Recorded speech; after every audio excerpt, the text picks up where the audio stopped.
Judas and the Black Messiah. One of the best films of 2020. Impressive.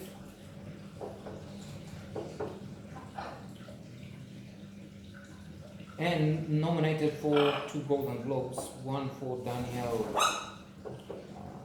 Kaluuya. I'm not sure if I'm reading it as I should. As Chairman Fred, leader of the Black Panthers, who is also some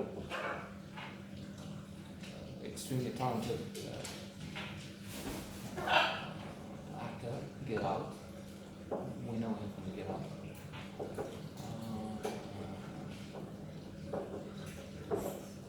He's nominated by the Actors Guild for the same Best Actor in a Leading Role trophy.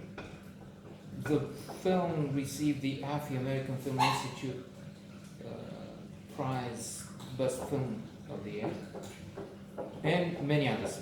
Let's not get into the tens of trophies awarded or for which it was nominated. I was also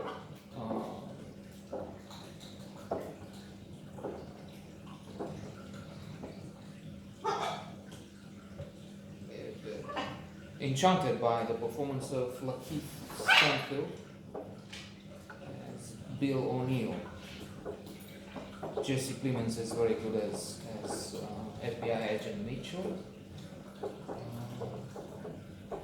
as is Martin Sheen in the role of former FBI director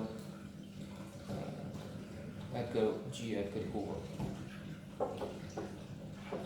Speaking of the FBI, the agency has been involved in nefarious activities. We know now that Edgar Hoover was hiding things in a closet. He was gay and he was a disturbed man doing all kinds of vile things. Listening in on various people, and not just that, but eventually targeting the activity of his agency against black militants, against Martin Luther King, followed by the FBI. And if we make a parallel with what happened recently, things have not changed dramatically for the better. Yes, there's obviously a huge difference from now, between now and 50, 60, and more years ago. But the occupation of Capitol Hill, Congress, has shown that there is one attitude towards white terrorists,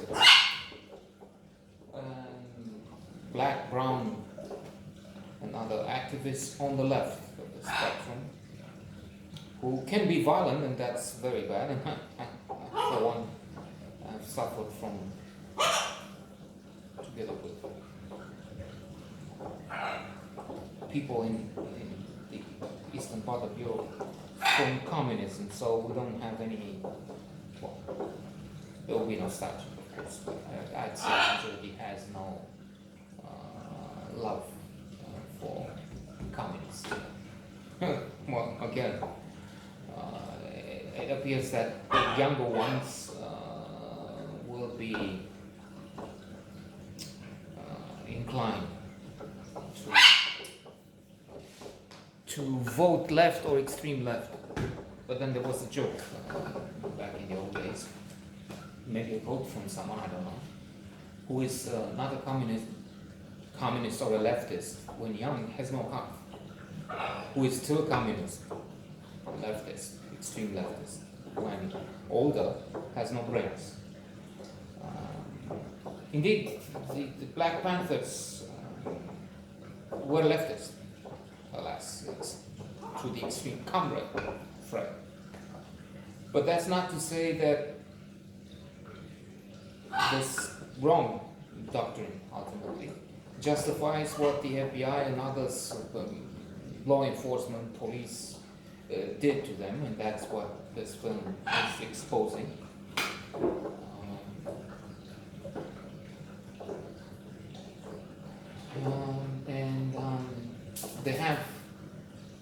We have early on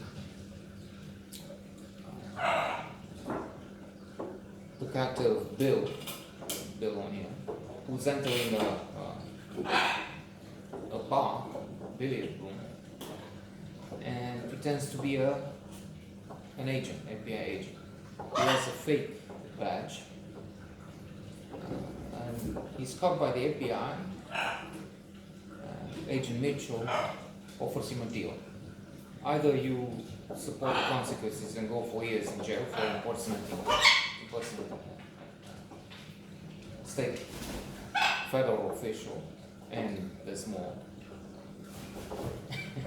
There's also a joke I remember now, when the agent is asking, why would you do that? Why don't you go about the business of stealing a car as regular people do? Why not use something like that? Because that's the scariest thing. I think he said for black people. When you show that badge, they think you have an army behind you. So that's fine. And the deal is you go in jail, or you go free, but you work for us. And he's sent as an insider into the Black Panther, one of the chapters. And we see at the end what happened to the real characters, because the movie is inspired from true events. So we see what happens. I'll not say, and I will stop here and insist and repeat that indeed this is one of the best films of the year, and in the run for quite a few Oscar nominations, which will be coming soon.